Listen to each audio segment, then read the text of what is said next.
hanze y'igihugu c'amavukiro hamwe n'abasigaye mu gihugu biciye mu makuru atohojwe neza yerekeye ibisata byose by'ubuzima bw'igihugu. Ikiganiro Humura Burundi gica ku rubuga rwa RPA kuri wezi3.rpa.bi. Humura Burundi.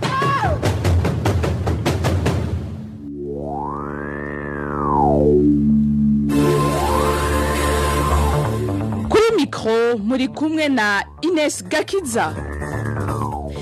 Steven Yunge ko niwe ko aramfasha mu buhinga bw'ivyuma. Isaha 11 ziruzuye neza muri studio za RPA. Mwakoze kwitaba isango kaze mu makuru yo kuri uno wa 2026 ruhuhuma 2020. Duhere ku ngingo nkuru ashimikiyeko. Abategetsi b'u Burundi baregwa kunyuruza ingurane z'ibanke y'isi mu cegeranyo ciyo banki basigura ko abo bategetsi bayanyegeza mu bindi bihugu. Amatora ategekanijwe mu mezi abiri ngo agiye guhindura intumbero y'indyane ziri hagati y'abarundi. Urunani Sefor Arusha rusaba umuhuza kuvyura ibiganiro ayo matora ataraba. Mu gisata gihari wa magara y'abantu naho tubandanya n'indwara y'ubumuga bita paralysie mu gifaransa uko ivugwa nuko twoyirinda mukanya idonido sangwe ikaze.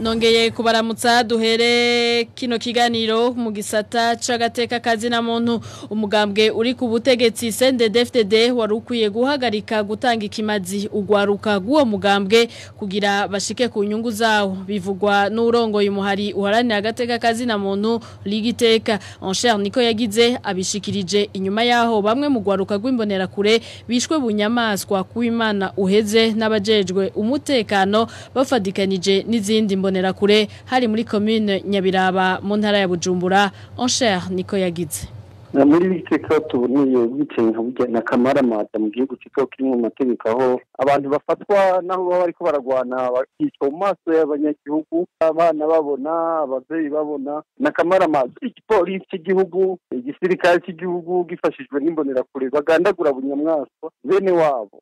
Nigiteka tusaba tuti umugambi uri ku butegetsi warukwiye kureka gutanga ibimazi ku bana babo aho bishwa kugira ngo bashike ku byo bagomba mugabo basasitse inganda mu mugambi wabo. Aha twovuga ko irafise inkuru muri bajya bishwe haribonekejemo abantu bimbonera kure bamaze kumenyekana mw'idondoro wabo, hanyuma abagiye barahagarikwa nibo biboneka ko nabo muri senere. Kandi Ligiteka gafatira nuko muri iyo minsi yari yarose inkuru yuko hari imbonerakure ziriko zegeranywa zihabwa ibigwanisho bazishyira mu rukoko kugira ngo zishobore kuzotera hanyuma bazigeje ku mugambwe senere wa Honorable Gatogwasa. Muri Ligiteka tukongera tugahamagarira n'urwaruka ruri mu migambwe yose n'ubwo rw'imbonerakure yuko rwokanura rukaba amaso uko imbara buriko urabona ko rukoreshwa hanyuma rukicwa n'ababatumye ko boraba nyabuna bakagwanira amahoro mu gihugu cyacu. Hanyuma tugahamagarira ndetse mbere n'amakungu yuko yoba maso muri bino bihe bitoroshe igihugu kiho kiracamwo twimije amatora kugira ngo bafashe umugambi uri ku butegetsi wemere ihiganwa kandi ureke kwita abo warugeje gukingira. Yari Encher niko yagize arongoye Ligiteka. Muri ico gitero cabaye muri commune Nyabiraba igipolisi cy'u Burundi cemera ko hapfuye abantu 22 mu bari bateye hamwe n'abapolisi babiri. Abateye ntibaramenyekana. Igipolisi ariko cemeza ko binjiye bavuye muri Republika Iharanira Demokrasi ya Kongo. Inyuma y'ico gitero hakaba hafashwe abanywanyi benshi b'umugambwe CNL. Tutandukire ibijanye no kumenyesha makuru. Ishirahamwe y'abamenyesha makuru mu Burundi UBG ririyamiriza uburenganzira iburagizwa rikogwa ku bamenyesha makuru babiri bo mu ntara ya Gitega. Alexandre Niyunge ko arongoye iryo shirahamwe avuga ko ivyo igipolisi cakoreye abamenyesha makuru Arthur Kavabushi wa Radio Isanganiro hamwe na Amis Karihungu wa Radio y'Imico Kama ari kimenyetso kw'ibihe vy'amatora Uburundi bugiye kujamwo bitazokorohereza abamenyesha makuru. Alexandre Niyunge ko arongoye UBG. Mu runani rw'abamenyesha makuru mu Burundi turiyamiriza ingene abamenyesha makuru bagenzi bacu bakorera mu ntara ya Gitega Amisi hamwe na Kavabushi bafatiwe ibikoresho vyabo ivyo no guhonyanga amategeko na cane cane itegeko rigenga umwuga wo kumenyesha makuru rimenyesha neza yuko umumenyesha makuru afise uburenganzira bwo gukingirwa mu kazi kiwe eka mbere n'ibikoresho vyiwe kubona rero ibikoresho vyabo amatelefone n'ibindi bifatwa ivyo nivyo vyerekana yuko koko umwuga wo kumenyesha makuru mu Burundi umeze nabi kuko ntivyumvikana ingene abamenyesha makuru bashobora gufatirwa ibikoresho vyabo ivyo rero ni kwaguhonyangarira amategeko tukabonera n'akaryo gusubira gutera kamo abo bantu bahonyanga amategeko babihagariki kuko ni ibintu biteye isoni kubuza umumenyesha makuru gukora umwuga wiwe muti rero tubona gute ivyerekeye vy'amatora ngena bizogenda biraboneka neza yuko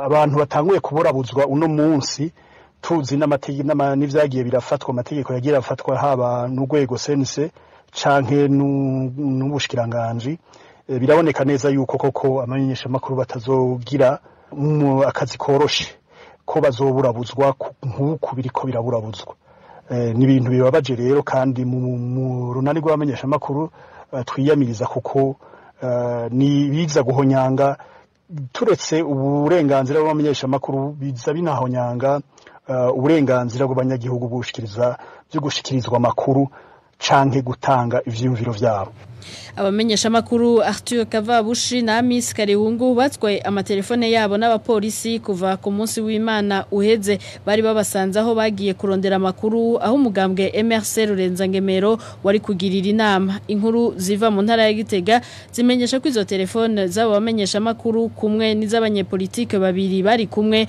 muri kino gihe ziri mu gipolisi ciperereza mu gisagara ca Bujumbura amatora ariko arategurwa mu Burundi ngo siwo muti w'ingorane igihugu kirimwo muri kino gihe ivyo bivugwa n'urunani Sefor Arusha mu rwandiko rwandikiye umuhuza mu biganiro vy'abarundi President Yoweri Kaguta Museveni ku bwa Jeremy Minani ari muri Sefor Arusha wamwe ayo matora yoba ikizokurikira nuko indiane ziri hagati y'abarundi zizofata iyindi ntumbero nuko kumwibutsa bwa mbere hoho gikorwa ajejwe cyo gufasha kurondera umuti injyane umugambwe CNDD-FDD wateye mu gihugu cy'u Burundi turamwibutsa yuko aya matora y'inkinamico ariko arategurwa adashobora kuba umuti w'izo njyane twashimikiye cyane kwerekana ko ukuntu aya matora atunganijwe haba amategeko ayatunganya atana kimwe cyotuma ayo matora avamo inzego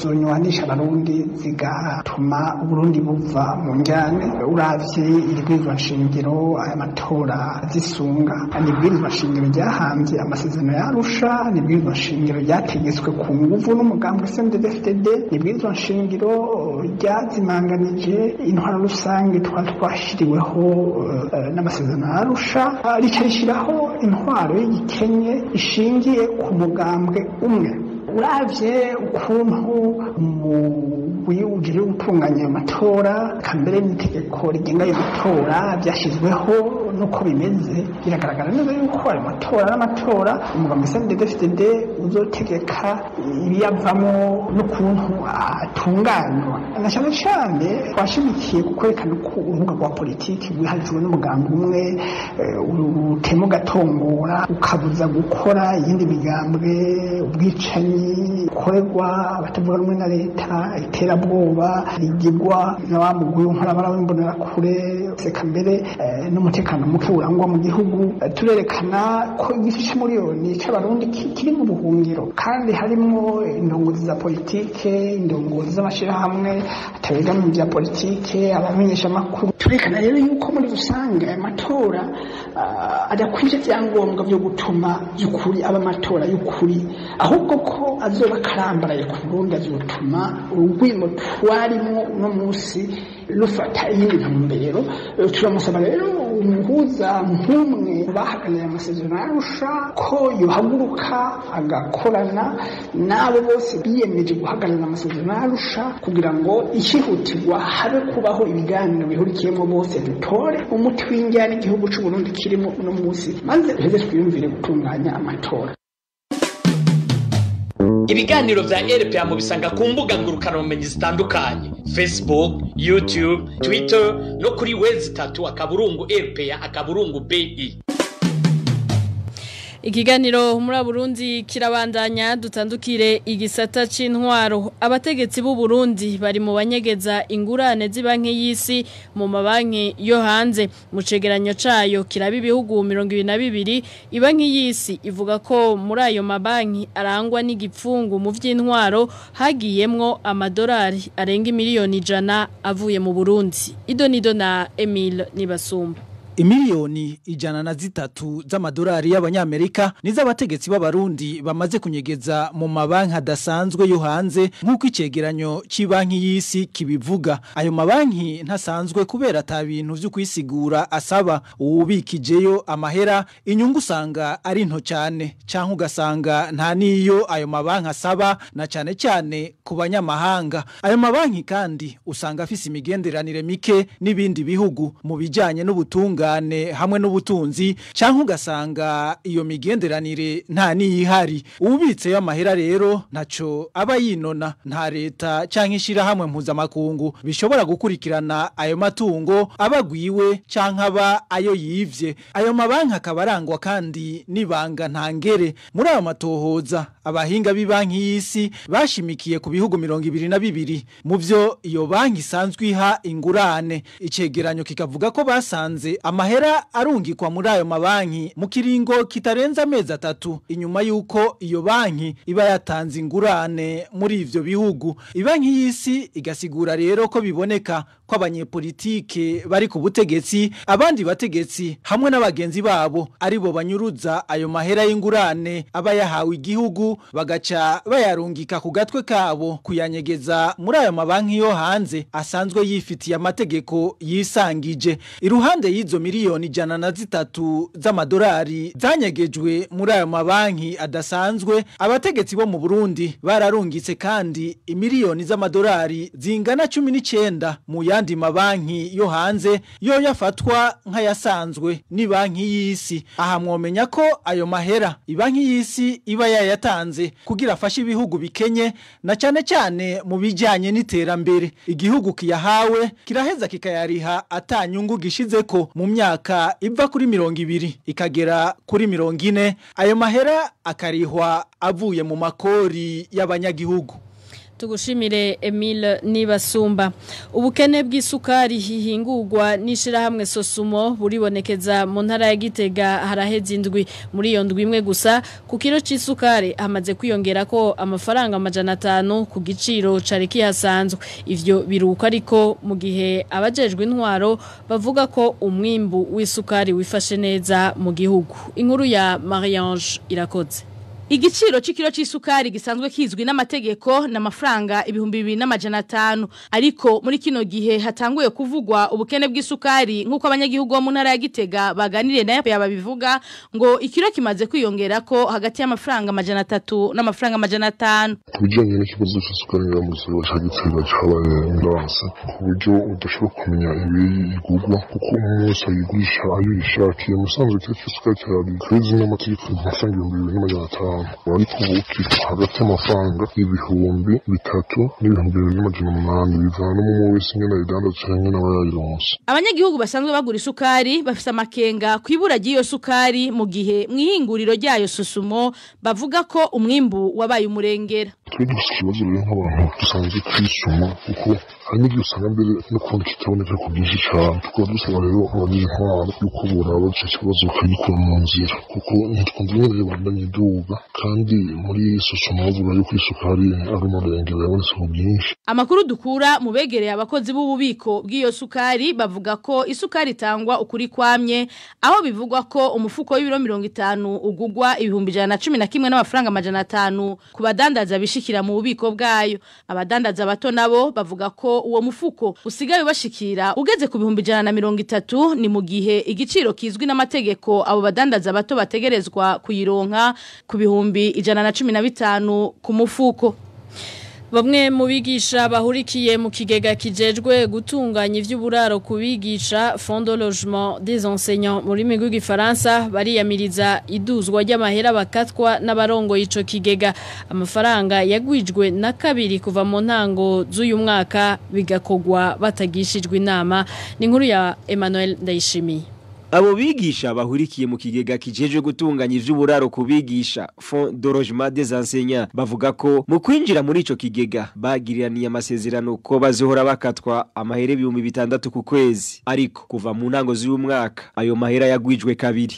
Twinjira twari twasinye 600 guhera mu kwa mbere ku 2020 twasanze bariko baradukata 12,000 tukavuga yuko fonction publique yoba turengeye cyane kubera nta hamwe twayisinye yuko tufistanye engagement na forogem ariko dukata 12,000. Abo bigisha ngo barasavye kuva muri ico kigega bibi mfa gusa bakavuga ko ari ubusuma. N'ubusuma bariko batugira ko fonction publique na forogem iyo dusavye kuvamo ntibatukundira benshi baranditse amakete barase kuyabatorera hari nandi basavye amadeni barabayabimye abaranasaba kuba bahade konte basi udufaranga bamaze kwatizayo bifashishe natwe baratubima ubumwe bigisha barashavuye cyane. Duhamagaye kuri telefone Victor Ndabaniwe arongoye ikigega kijejwe gutunganya uburaro kubigisha Fonds de logement des enseignants yatumenyesheje ko yafatiriwe azogira icashikirije mu nyuma. Humura Burundi. Dutandukire ubu naho ikigabane amagara soko ry'ubuzima uno munsi tubaganira ku buryo abaganga bakurikirana abafise ubumuga bita paralysie mu gifaransa hamwe n'icokogwa kugira mwe nubwo bumuga tubwirinde amagara soko ry'ubuzima mwagiteguriwe kandi mugishikirizwa na Onesime Dushimagize.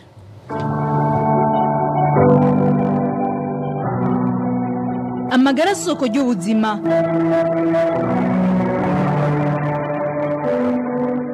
Amagara soko ry'ubuzima ni ikiganiro gica ijya nino indwara zitandukanye ibizitera n'uburyo twozikingira.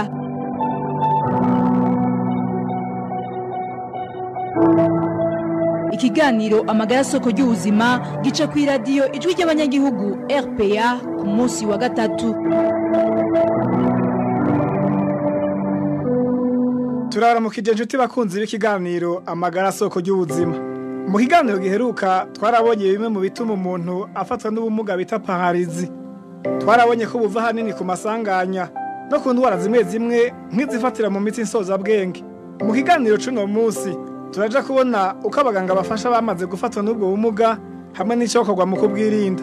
No umutumire ni muganga Arenshimira Imana. Jendonezime Dushimagize. Ndabahaye ikaze.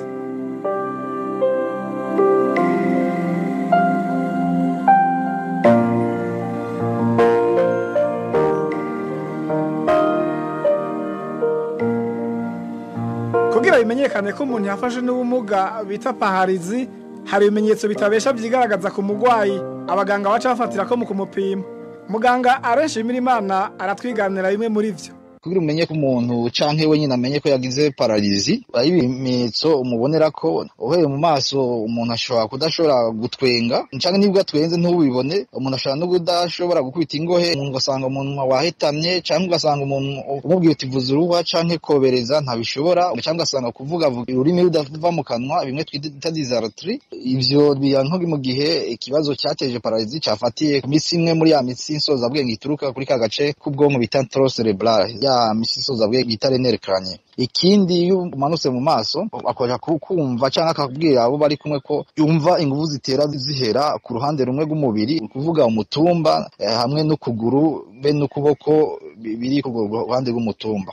Canke akakuvuga yuko ukuboko kumwe inguvu zitera zishira canke kuvuga ko ari amaboko n'amaguru canke amaboko abiri canke kumva umwanda mukuru canke mutonya byamucitse atavyumva nigihe yaba yigize amatrouble sphincterier. Ivyo rero ni ibimenyetso bigaragaza ko umuntu yagize ikibazo ca paralysie. Iyo umuntu amaze kwibona ko ivyo bimenyetso canke abo bari kumwe amaze kubibona ko babwirizwa kuca bahita mujana kwa muganga. Yagize kuba muganga barabemeza iyo paralysie bakakora novuga isuzuma ryimbitse bimwe twita examen neurologique. Muri ico gihe baba bariko barashaka kubona aho cyateje paralizi gishobora kuba cyaturutse. Niyo mpamvu bashaka kubona ko ikibazo cyaturutse mu bwonko, novuga bimwe bita paralizi d'origine centrale, canke cyaturutse hanze y'ubwonko bita paralizi d'origine périphérique. Iyo maze kubibona bica bibafasha kumenya ama examen baza gukora naho baza kuyakora. Ama examen akorwa ya mbere bashaka gukora iradiyo y'uruti rw'umugongo, bashaka gukora scanner canke IRM, ni nk'amaradiyo novuga urwego rwo hejuru bikorwa kugira babone icateje paralizi. Ishobora kubikora ku ruti rw'umugongo canke ayikora ku bwonko. Bashaka gukora ama examen ya laboratoire. Iyo bamaze kubona icyateje paralizi barakivura, kandi barashobora no kubona kimwe cyateza paralizi bakakivura. Iyo rero bivanye n'ivyo babonye ku mugwayi, araho usanga umugwayi akenera ubufasha bwihuta, amwe avurirwa muri za service bita service de réanimation, canke adakenera ubufasha bwihuta bakamuvura bitonze, bavukavura icyayiteje. Kuvura icyayiteje haraho bikenera bimwe twita prise en charge multidisciplinaire. Ni kuvuga yuko ari gihe kuvura umugwayi bisaba ko avugwa n'abaganga batandukanye. Rero iyo amaze kubastabilize canke bamaze kubona ko ibibazo afise bidashobora guta mu kaga ubuzima bwiwe, bashobora gukomeza bavura cyateje iyo paralizi. Hanyuma ibindi bamukorera bimwe bita rééducation fonctionnelle, bimwe vya kinésithérapie. Ni nko mu gusubira gukabura imitsi isoza bwenge kugisha isubire gusubira gukora. Muri ico gihe rero yashobora gufata iminsi myinshi, ugasanga paralizi itera igabanuka canke naho ashobora no gukira burundu bivanye n'icyayiteje.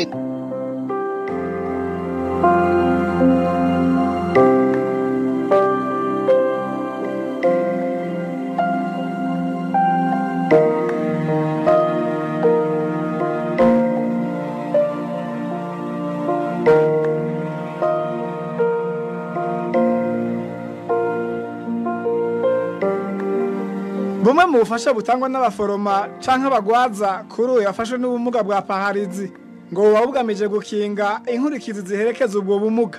Hano umutumire aratwiganira uko bamufasha.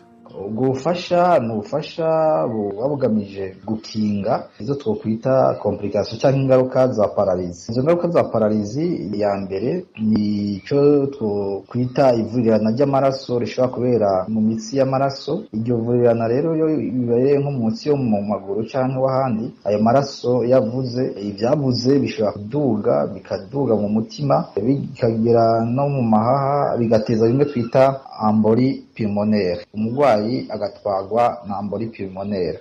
Iyindi ngaruka ya kabiri ya paralizi ni ama infection urinaire, yatezwa no kuba umuntu aguma aryamye cyane, ashobora kugira ama infection urinaire adashobora guhaguruka. Ingaruka ya gatatu ushobora kugira imisonga, kwa imisonga kuko bishobora guturuka ukuntu nk'amate avanganye n'imicafu mu kanwa, kubera umugwayi atagishobora gukontorora ibijanye no kumira, kenshi na kenshi bashaka kumuhuba ivyari mu kanwa bikaja mu myanya y'ihumekero, gutyo gashobora kumusonga, bimwe twita pneumopathy. Ni ingaruka cyangwa complication ya paralizi ni ukuntu umugwayi ashobora kuba yarasanzwe ari umuntu akomeye, kandi paralizi zakiturumbuka ntashobore kwakira ibihe bibi arimwo, bigatuma agira akabonge canke agahinda, bimwe twita amapiscose. Iyindi ngaruka ya gatanu novuga ahubwo nari nakomeye ni ukuntu inyama ajyamirako zishobora kuma zikabora. Iyo zimaze kubora kabibisebe, bimwe twita amaescar. Rero mu rwego rwo gukinga izo ngaruka bisabwa ko umuforomo canke mugwaza w'umugwayi wa paralizi agerageza kuza aramuhindukiza buri masaha abiri, hanyuma binakenewe nko kwa muganga nk'umuforomo akamwaspira iyo ubonye ubisagize bya bisekresio, hari ibintu byagundaniye mu kanwa, donc amasekresio, muri ico gihe aramwaspira. Ikindi naco ni ukumuvugisha n'igihe atabashobora kuvuga, umuntu akazaramuvugisha akoresheje ibimenyetso, kandi kirazira no kumwereka ko wewe umugwaje nimbura umugabo wiwe canke umuvukanyi wiwe canke uri umugore wiwe, kirazira ko uzuramwereka ko ubuzima nawe bwakubabaje arimwo, kuko ntaco uri kuramufasha, ahubwo uri kuramutuma ikagahinda kongerekana. Ivyo rero ni mu rwego rwo gukinga za complication zitanu duhejeje kuvuga aho hejuru.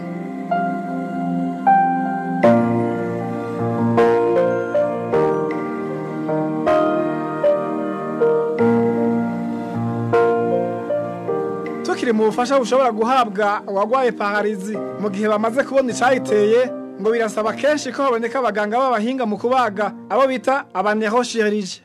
Hari aho usanga nko mu byayiteje ibyaturika ry'udutsi two mu bwonko aho bisaba ko abagwa ayeho nk'igihe usanga icyayiteje ari ibivyimba byo mu bwonko naho nyine bigasaba kubagwa ari nk'igihe cya sida yaviriye mu bwonko naho nyine aho bisaba ko bagwa hari igihe ifatiye ku cyayiteje yashobora kuba pararizi yatejwe n'ivunika ry'uruti rw'umugongo naho nyine bigasaba ko bagwa ivyo rero bikaba bidakorwa n'umuganga ari we wese aho usanga bitiza gukorwa n'abaganga bita abanerochirurgie. Donc tugerageje kubivuga mu Kirundi bamwe babaga nova ngo abaga ubwonko reka tubivuge gutyo n'abanerochirurgie. Muri ico gihe naho iyo service ya nerochirurgie ntiri hose hari aho binasabwa ko bamutransfera mu bitaro bikomeye cyane bya bitaro bikomeye nko mu Burundi turazi ko iyo service ya nerochirurgie itari mu bitaro byinshi. Rero muri ico gihe kumenya icyayiteje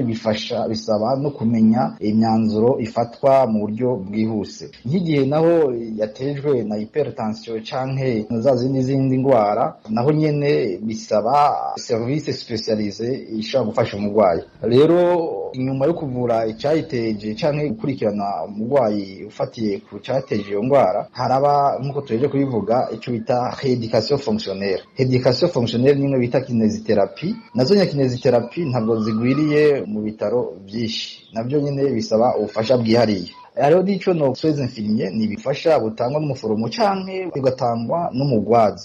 No kuguma mu rwego rwo gukinga cyo no kwitare complication canke ingaruka z'iyo pararizi. Izo ngaruka z'iyo pararizi nazo zikaba ziva ahanini ku kuntu umugwayi yagize pararizi araba adashobora kwihindukiza akaguma mu ruhande rumwe. Iya mbere iza kwisonga ni kugira nivurirana ry'amaraso ashobora kuvurira mu mitsi bimwe bita amatrombose veneuse bishobora no kujana kana kumwe twita emboli pulmonaire hamwe amaraso yavuriye nk'umutsi wo mu kuguru ushaka kuduga ukagenda ukaja mu mutima ukinjira no mu mahaha bimwe twita emboli pulmonaire. Umurwayi yagize pararizi agatwagwa n'iyo emboli pulmonaire. Iyindi ngaruka ya kabiri tugerageje kuzica ku masonga ni yo kugira amapneumonie canke imisonga. Kenshi na kenshi abadashobora gukontorora ibyo ariko ararya bimwe bigashobora no kumuhuba ibyari bigiye mu nda bigahuba bikaja mu mwanya w'ihumekero akagira icyo twita inhalation, gutyo imikrobe zari mu kanwa zikaja mu mwanya w'ihumekero wa imisonga. Ivyo rero bisaba ko ari umuforomo cyangwa umugwaza baguma bamwaspira. Ivyo ni nk'ibintu bishobora no gukorerwa muri service ya reanimation igihe yaba akiri mu bitaro.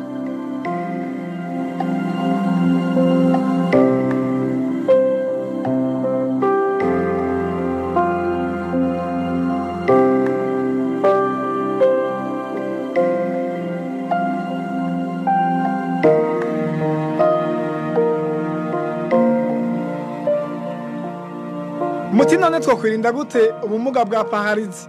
Muganga ashimira Imana arabitwiganira. Tubanza kwemeza ko mu rwego rwo kwirinda utegerezwa no kwitegura guhangana n'ikibazo mu gihe coba gishitse. Niyo mpamvu ubwa mbere societe cyangwa igihugu coshiraho amategeko akanakurikizwa. Amategeko akaba agamije kugabanya bishoboka amasanganya mu ibarabara. Icya kabiri cyokorwa ni kwigisha abaganga ba specialiste bashoboye kuvura izi ndwara nyinshi twavuze ziteza pararizi, hanyuma bagashiraho mu bitaro amaservice n'ibikoresho bishobora gufasha kuvura izi ndwara. Ni nka service za radiologie ziba zifise scanner na IRM, ni za service ya neurochirurgie bashobora kubaga bya ndwara zo mu bwonko, ni service ya za cancerologie service yo kuvura izi ndwara za cancer. Mwazi ko abagwayi benshi baja hanze, hakabaho novuga ama service ya animation ashobora gufasha mu gihe wa mugwayi yagize pararizi. Hariho n'ibindi bimenyetso bishobora guta mu kaga ubuzima bwiwe.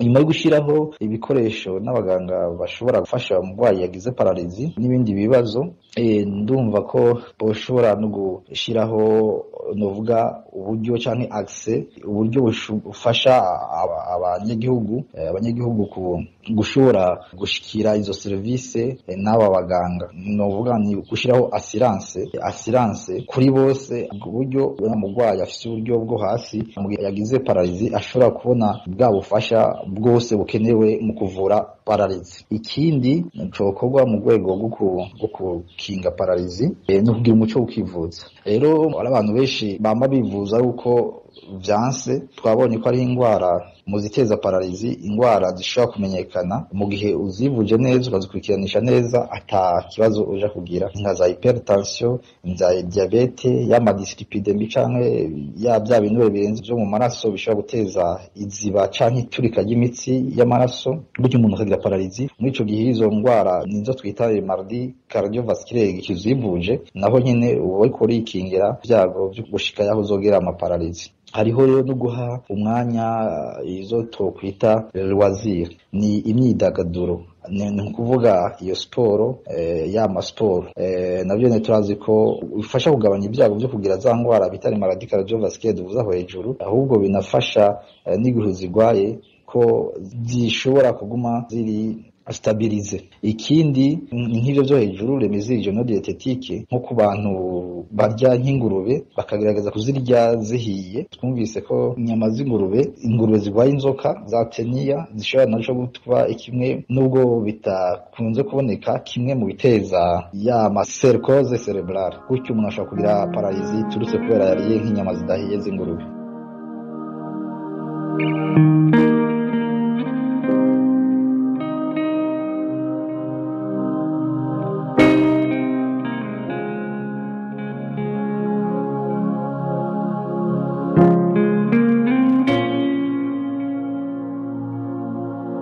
Ni hano ikiganiro amagaso ko y'ubuzima cuno munsi kigarukiye. Ndabashimiye mwese mwateze yompi ngakengurukira kandi muganga ashimira Imana are ku nsiguro n'impanuro yatanze. Onezime dushimagize nabateguriye kino kiganiro ndabikebanuye ndabipfuriza amagara meza. Naho kuwa gatatuza. Cari ikiganiro amagara soko y'ubuzima mutegurirwa na Radio Publique Africaine ijwi ry'abanyagihugu.